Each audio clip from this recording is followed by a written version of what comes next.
A bike I know well, the DSRX. So I don't own one of these bikes at all, but you know, we do get a chance to demo these things a lot as somebody that works here at ONYX MOTO. And I absolutely love this bike. I'm already super comfortable with it, really familiar.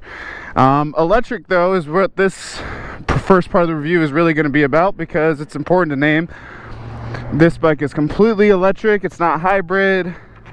It doesn't burn electricity to make the gas. No, it is completely electric. So that means you got to plug it into a wall, plug it into a fast charger at a parking lot if you want anything. Which, by the way, is a good thing to go into about electric bikes, is they are wicked quick. If you haven't ridden an electric bike, you know, you need to pump your brakes. When I first let's go back to when we first got these bikes in. You know, they were obviously huge, you know, they were heavy. I've heard of the brands. We used to sell them used, so I already kind of knew about them. But honestly, I wanted to hate this bike so bad. But as soon as I sat on it, comfort, that was the first thing I couldn't ignore. And the second thing I couldn't ignore is the throttle. When you put this bike into sport mode, like it's sitting right now, and you open the throttle, if you've ever ridden a sport bike, if you've ever ridden anything like that, you know that this bike wants to wheelie.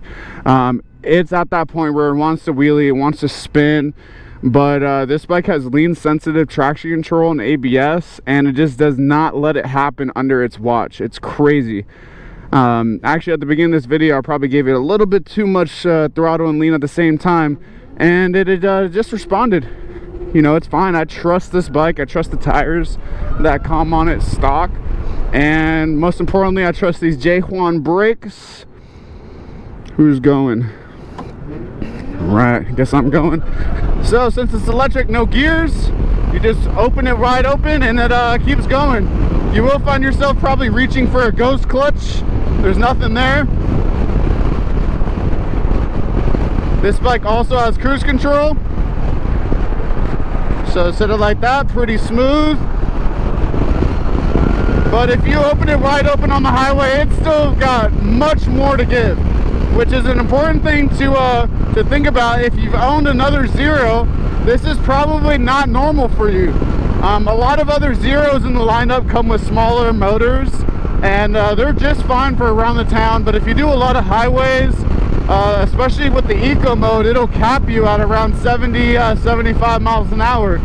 And well, this one, same thing in eco, but in sport, it's got so much more to give. This bike does not play around.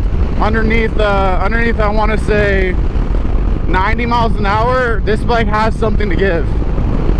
So cruise control's on, tap the rear brake, cruise control's off. It's also plenty maneuverable. It's no multi-strata, but it's got adjustable suspension. It again feels predictable, and Showa Big Piston is the brand. I think they did a fantastic job with this. I'm gonna be pretty cautious of these cars right here. No one wants to kill me, right? Okay, we're cool. We're all friends. So let's talk about range.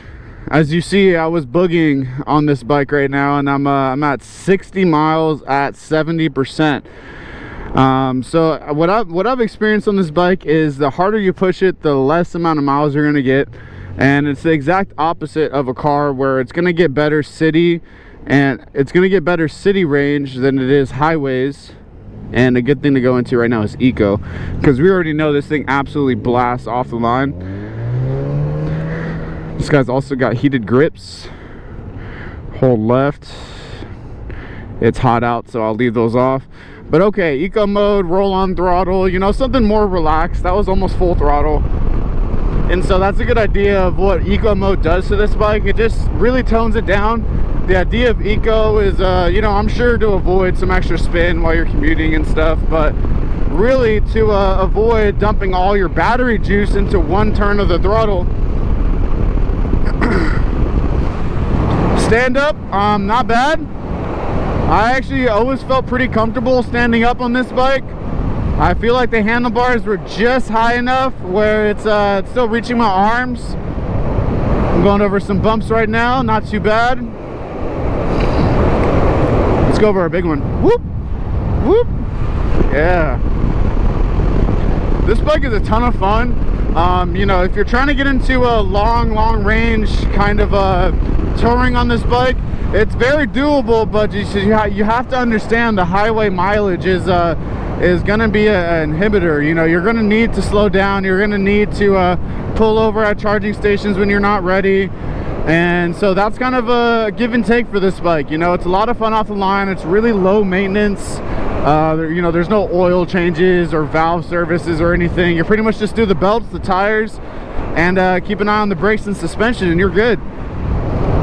And part of that trade-off is, yes, you have to pull over. If you're doing long range, you know, let's say highway only, I would easily average 60 to 70 miles of just highway use before I'm getting close to zero.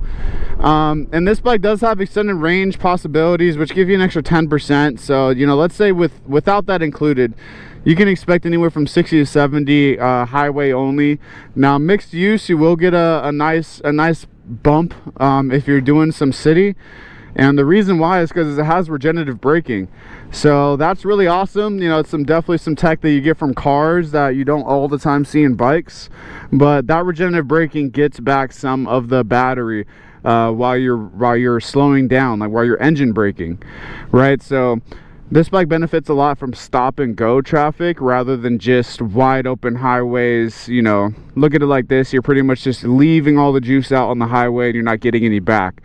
But canyons, mountains, cities, stop and go traffic, you know, things like that, you're getting a lot of the juice back when you're decelerating. And in that kind of situation, you can possibly see anywhere from 80 to 100, 120. If you're slower, 120 is a pretty good number. If you're really squeezing every inch of possibility out of this bike, you know, extended range, mostly city use, you know, you can see 140, 150. Marketing says 160, close to 200, but I'm just giving you my real life experience with this bike, and if you're able to make it work better than that, closer to where the marketing says, then hey, more power to you. But yeah, these reviews again are not just to get this bike gone. It's hopefully to help you guys figure out what is a good fit for you guys, and either get you on an electric bike because it's the only thing that made sense, or keep you away from the electric bike, because that's one thing that I learned from so-and-so that he told me. So that's kind of the goal here. I will say with this bike, the weaknesses could be range and maybe a little bit of weight, but this bike has parking mode. So that's another positive of this bike, is some of the features you get, torque for sure, ease of use, and just fun.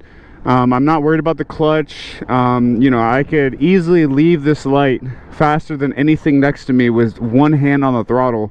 So it really is just that easy. And I feel like easy use also carries over into maintenance. You have a belt on this bike. It's not a shaft drive, but it's definitely not a chain. So that keeps the maintenance relatively low. You see pretty good mileage out of these zeros when you take care of them on the belts. These bikes also come with a 5-year battery warranty and 2-year bike warranty. We are Zero dealers, so we do sell these brand new. This is I guess what you could say, Zero of San Diego, and we're able to handle these warranty jobs for you. This is a 17.3 battery pack, so it does have a whole lot of possibilities for range and use. You can plug your phone in. You got storage here in the front.